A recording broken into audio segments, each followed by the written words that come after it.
CMR Jewelry inaugural offer. Flat 9% VA on gold ornaments, 12,500 off on purchase of 1 kg silver.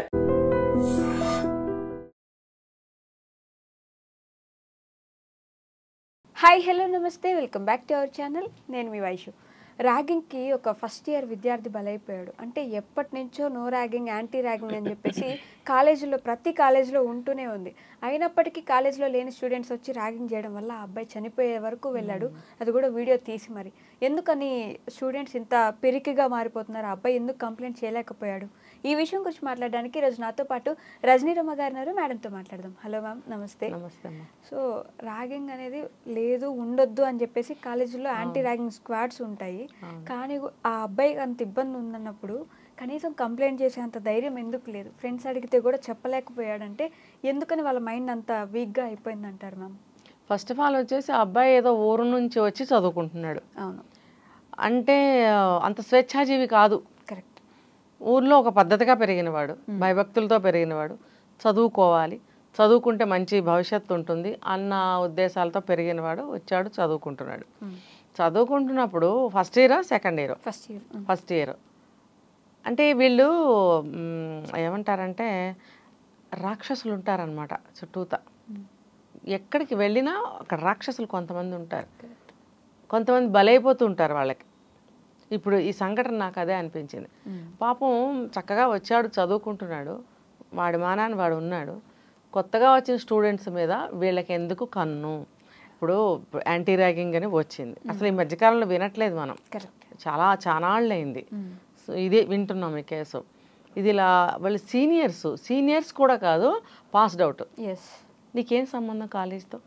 Exactly. నువ్వు ఉద్యోగం చేసుకుంటున్నావో చేసుకోవట్లేదో నీకు అసలు కాలేజ్తో సంబంధం లేదు. పోవాలి, ఏదో ఉద్యోగం వెతుక్కుని ఉద్యోగం చేసుకుంటూ ఉండాలి. ఉద్యోగం లేకపోయినా నీ ఏడుపేదో నువ్వు ఏడవాలి. నువ్వు ఇక్కడికి వచ్చి ఈ జూనియర్స్, అంటే నాకు అర్థమైంది ఏంటంటే డబ్బుల కోసం ఈ జూనియర్స్ని బయటకి పిలిచి, చూసారా ఇక్కడ ఇదే క్లాజ్, వాడు లోపలికి రావడానికి పర్మిషన్స్ ఉండవు. ఎందుకు వచ్చావు అని అడుగుతారు ఎవరైనా. ఏదైనా జరిగినా ఇంకా వీళ్ళ మీద అనుమానం వస్తుంది. సో వీళ్ళు ఏం చేస్తారని బయటకు పిలిచారు.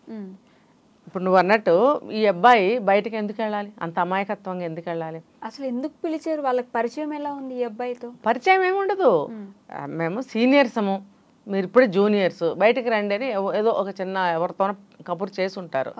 చేసి ఉంటే ఈ ఒక్క అబ్బాయినే కాదు, ఇంకా ఎవరినైనా చేసి ఉంటారు. మనం ఈ అబ్బాయి వెలుగులోకి వచ్చింది కాబట్టి మనం మాట్లాడుకుంటున్నాం. సో ఈ అబ్బాయి వెళ్ళాడు. వెళ్ళినప్పుడు మేము సీనియర్సు, నువ్వు జూనియర్వి, మేము ఏం చెప్తే అది నువ్వు వినాలి అన్నట్టుగా ట్రీట్ చేస్తారనమాట. తీసుకెళ్ళినప్పుడు ఈ అబ్బాయికి బలవంతంగా అలవాటు చేయటం, తాగుళ్ళు తిరుగుళ్ళు లాంటివి చేస్తారు. తర్వాత డబ్బులు, వెళ్దాం పదా అని చెప్పి తీసుకెళ్ళి బార్కో గీరుకో అక్కడ తాగేసి ఆ బిల్లు 10,000 ఎంతో ఈ అబ్బాయిని కట్టమంటాం. అంటే ర్యాగింగ్లో భాగంగా ఇది పనిష్మెంట్ లాగా 10,000 రూపాయలు నువ్వు కట్టాలి. అసలు ర్యాగింగ్తో నీకేం సంబంధం? ఎగ్జాక్ట్లీ. నువ్వు ఇక్కడ సీనియర్వి కూడా కాదు. అసలు ర్యాగింగ్ చెయ్యకూడదని రూల్ ఉంది. ఈ రెండింటిని అతిక్రమించి నువ్వు ర్యాగింగ్ ఎలా చేసావు? ఫస్ట్ క్వశ్చన్ కదా. ఆ భయం ఆ వెధవల్లో ఎందుకు లేదు? అంటే వాళ్ళకి ఉద్యోగం సద్యోగం లేకుండా రోడ్ల మీద ఆవారాలాగా తిరుగుతున్నారా? వాళ్ళకి డబ్బులు అవసరమై ఇలా జూనియర్స్ని పట్టుకు ఇది ఒక మార్గం వెతికారా? మరి అలాంటప్పుడు కాలేజ్ యాజమాన్యం ఏం చేస్తుంది? ఎగ్జాక్ట్లీ ఏం చేస్తుంది? అబ్బాయి బయటికి వెళ్ళేది మీరు గమనించట్లేదు. ఫస్ట్ ఇయర్ జాయిన్ అవ్వంగానే వాళ్ళకి ఒక క్లాస్ తీసుకుంటారు వీళ్ళు, లైక్ కౌన్సిలింగ్ అనమాట. ఒక 2-3 అవర్స్ కౌన్సిలింగ్ ఉంటుంది వీళ్ళకి, ఇంట్రడక్షన్స్ అన్నీ ఉంటాయి. ఏం చెప్తారు అందులో? అన్నీ చెప్తారు, బాగానే ఉంది. ఇవి కూడా చెప్పాలి. ఏదో నామకే వస్తే చెప్తారేమో, ర్యాగింగ్ చేసుకోకూడదు, మీరందరూ మంచి బ్రదర్స్ లాగా సిస్టర్స్ లాగా ఉండాలి అని అంతవరకే చెప్తారేమో. కానీ అసలు ఇప్పుడు ఇలాంటివి జరుగుతున్నప్పుడు ప్రికాషనరీగా ఇంకా ఎక్కువగా ఎందుకు చెప్పరు వీళ్ళకి? ఎవరు పిలిచినా మీరు కాలేజ్ ప్రెమిసెస్ దాటి వెళ్ళకూడదు. ర్యాగింగ్ అనేది ఎవరు కూడా సీనియర్స్ అంటే వాళ్ళు అనుకుంటారు కాలేజ్లోనే అనుకుంటారు. ఇప్పుడు ఊహించని విధంగా బయట నుంచి కూడా జరిగింది కదా. మరి ఇది మొదటిసారి జరిగిందా? వాళ్ళకి తెలియాలి. ఇంతకుముందు కూడా ఇలాంటి అనుభవాలు ఉన్నట్టయితే కనుక ఇప్పుడు స్టార్టర్స్కి ఎందుకు మీరు చెప్పలేదు? ఇలా బయట ఎవరైనా పిలిస్తే మీరు వెళ్ళకూడదు. అబ్బాయి హాస్టల్లోనే ఉంటున్నాడు. ఉంటున్నప్పుడు ఫ్రీ సీట్ కూడా వచ్చింది అబ్బాయికి, అంటే మెరిట్ అని చెప్పుకోవాలి. మరి మీరు హాస్టల్ నుంచి బయటకు వెళ్ళాలంటే పర్మిషన్తో వెళ్ళాలి. అలాంటి రూల్స్ ఏమైనా పెట్టారా? సెక్యూరిటీ గార్డ్ లేరా? అసలు ముందు పర్మిషన్ తీసుకుని వెళ్ళాలి. వీళ్ళు హాస్టలైట్స్, వీళ్ళు దట్టు వేరే బయట నుంచి వచ్చిన పిల్లలు. రెస్పాన్సిబిలిటీ పూర్తిగా కాలేజ్కి సంబంధం ఉంటుంది కదా. అలాంటప్పుడు మీరు బయటకు వెళ్ళాలనంటే ఒక పాస్ తీసుకొని మీరు బయటకు వెళ్ళాలి. తర్వాత దానికి ఉంటాయి రూల్స్, పంచ్ చేసి వెళ్ళడం, పంచ్ చేసి రావడం, ఇలాంటివన్నీ ఉంటాయి. ఇప్పుడు కాలేజీలు ఏమైనా చిన్న చితక కాలేజీలమ్మా? ఎలా ఉంటున్నాయి పెద్ద పెద్ద కాలేజీలు, యూనివర్సిటీలు, ఎంత ఫెసిలిటీస్ తోటి ఎంత పాష్గా ఉంటున్నాయి. అసలు ఇంత ఆక్వర్డ్గా ఇలాంటి విషయాలు ఎందుకు జరుగుతున్నాయి? అసలు ఇవన్నీ ప్రికాషన్స్ అన్నీ ఏమీ లేవా ఆ కాలేజీలో? అంత ఈజీగా అబ్బాయి బయటకు ఎలా వెళ్ళిపోగలిగాడు? ఓకే, అంటే దీంట్లో తప్పు ఎవరు? పేరెంట్స్ దా, యాజమాన్యందా? యాజమాన్యందే. అంటే అంత పిరికిగా ఉన్నందుకు ఆ అబ్బాయిని పేరెంట్స్ అది సెకండరీ. ఓకే, ఫస్ట్ పిల్లాడు బయటకి ఎలా వెళ్ళగలిగాడు, ఎలా వెళ్ళాడు, అది అసలు మామూలుగా సేఫ్గా తిరిగి వస్తే కనుక ఆ అబ్బాయికి పనిష్మెంట్ ఉండాలి. నువ్వు ఎవరిని అడిగి బయటకు వెళ్ళావు, రూల్స్కి వ్యతిరేకంగా నువ్వు బయటకు వెళ్ళకూడదు కదా అని అడగాలి. చిన్నగా ఏదన్నా ఫైన్ గానే వేయాలి. అసలు అవేమీ జరగలేదు. ఇంకొకటి ఇక్కడ పాయింట్ ఏంటంటే, ఇది ఫస్ట్ టైం కదా అబ్బాయి బయటకు వెళ్ళడం. పిలుచుంటారు అలాగా బహుశా 4-5 సార్లు. ఈ అబ్బాయి బెస్ట్ ఫ్రెండ్ చెప్తున్నాడు ఏమనంటే, ఎందుకురా భయ్ అలా ఉన్నావు, ఏం జరిగింది అని అంటే, ఏం లేదు మంచిగానే ఉన్నా. మంచిగానే ఉంటే మరి బాగా చదువుతున్నాడు, మంచిగా చదువుతున్నా అన్నాడు. మరి ఎక్కడ వెళ్ళి వస్తున్నావు ఏంది అని అడిగితే, ఏం లేదు కొంచెం బాగలేదు, మైండ్ బాగలేదు. అప్పటికే వాడికి డ్రింక్ పోయడము అలాంటిది ఏదో చేసి ఉంటారు, అంతే చేసి ఉంటారు. ఈ మానసిక ఒత్తిడికి తట్టుకోలేక ఏంటంటే ఆ అబ్బాయిని మానసికంగా ఇంకోటి కొట్టారని కూడా ఇక్కడ విన్నా నేను. ఫిజికల్గా కూడా. ఎందుకు కొట్టాల్సి వచ్చింది? నా దగ్గర అంత పైసలు లేవు అని అన్నప్పుడు కొట్టుంటారు. అసలు నువ్వెవడివి, నీ సొమ్ము ఏమైనా దాచిపెట్టావా వాళ్ళ దగ్గర? ఎందుకు తీసుకుంటావు నువ్వు అబ్బాయి దగ్గర డబ్బులు? ఆ సీనియర్స్ ఎవరైతే ఉన్నారో, సీనియర్స్ అని కూడా రాదు ఇప్పుడు, వాళ్ళు ఎవరు అవుటర్స్ అనే వస్తారు. ఆ అవుటర్స్కి ఇందులో చదివే అబ్బాయి దగ్గర డబ్బులు తీసుకునే హక్కు ఎలా ఉంది? ఏ రైట్తో నువ్వు డబ్బులు అడిగావు అబ్బాయిని? అసలు ఎందుకు బయటకు పిలిచావు? ఆ అబ్బాయికి ఏదైనా అయితే రెస్పాన్సిబిలిటీ ఎవరిది? వాళ్ళది కదా. డబ్బులు ఇవ్వకపోతే కొట్టావు కదా. ఇప్పుడు ఇక్కడ 2 విషయాలు ఏంటంటే, ఫస్ట్ యాజమాన్యంది, పిల్లాడు అసలు ఒక క్యాండిడేట్ బయటకు ఎలా వెళ్ళాడు. రెండోది, బయటకు వెళ్ళిన తర్వాత ఇలా జరిగింది కాబట్టి రెస్పాన్సిబిలిటీ వాళ్ళది కదా. కొట్టడం ఏంటి, వీడియోలు తీయడం ఏంటి? గతంలో ఎప్పుడో ఒకటి విన్నాం మనం, ఆ అబ్బాయికి గోల్డ్ లాగేసి చిత్రహింసలు పెట్టారు. తప్పు కదా. తప్పు అని చిన్నగా అంటున్నాం మనం, ఇది కిరాతకం, చాలా దుర్మార్గం. అబ్బాయి సూసైడ్ చేసుకుని చనిపోయే వరకు వెళ్ళాడంటే ఎవరికి మానసికంగా ఎంత చిత్రవధ అనుభవిస్తే అబ్బాయి ఆ పని చేస్తాడు. అయితే నువ్వు అన్నట్టు అసలు అలా చనిపోవాల్సిన అవసరమే లేదు. ఎన్నిసార్లు చెప్పాలి చనిపోయే వాళ్ళందరికీ? చనిపోయిన వాళ్ళకి మనం ఇంకేం చెప్పలేము. ఆ మైండ్ కొన్ని వందల వేల లక్షల మందికి ఉంటుంది. అలాంటి వాళ్ళందరూ వినండి, చెప్పింది పాటించండి. మన లైఫ్ మనది, మనల్ని కన్నది మన అమ్మా నాన్న. ఎవడో ఏదో దారైపోయేవాడు అన్నాడని, చేశాడని, చూశాడని చచ్చిపోతామా? వాళ్ళ కోసం చచ్చిపోతామా? ఇంత కని పెంచి ఇన్ని సంవత్సరాలు ఒక బంధము, మన జీవితమే తల్లిదండ్రులు ఇచ్చింది. అలాంటి తల్లిదండ్రులు ఎలా మర్చిపోతారు? ఎవరి కోసమో చచ్చిపోవడం ఏంటి? నాకు ఈ ప్రశ్నకి సమాధానమే దొరకట్లేదు. ప్రతిసారి మనం చెప్తున్నాం ఇలాంటివి.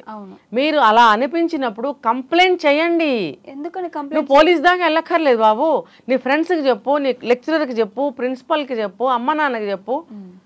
ఇవన్నీ చేస్తే ఏమవుతుంది, వాళ్ళు ఇమ్మీడియట్గా యాక్షన్ తీసుకుంటారు. ఎవరు వాళ్ళని చెప్పి సైలెంట్గా వచ్చి ఎంక్వైరీ చేసేవారు కదా. అట్లీస్ట్ కాలేజ్ యాజమాన్యానికి కంప్లీట్గా బాధ్యత ఉంటుంది. ఎవడో ఇక్కడి నుంచి చదువుకుని వెళ్ళిపోయిన అవుటరు ఇప్పుడు ప్రజెంట్ చదువుతున్న కుర్రాన్ని బయటకు పిలిచి ఇలా చేశాడు అంటే చాలా సీరియస్ యాక్షన్ కాలేజ్ వాళ్ళు తీసుకోవాలి. ఖచ్చితంగా తీసుకునేవాళ్ళు. ఎందుకు వీళ్ళు తీసుకోలేదు?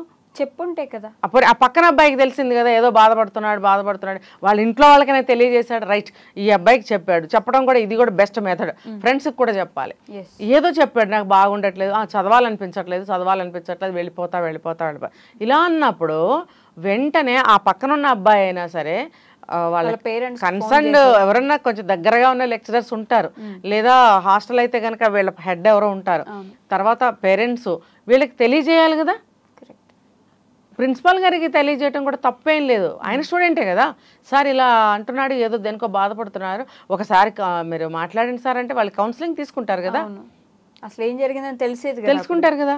అసలు ఎవరికి తెలియజేయాలి? ఆ కుర్రాడికి తెలియజేస్తే వాడు చిన్నవాడేగా, వాడు భయపడతాడు. అసలు ఏం చేయాలి వాడికి అసలు అర్థం కాదు ఫస్ట్ ఆఫ్ ఆల్.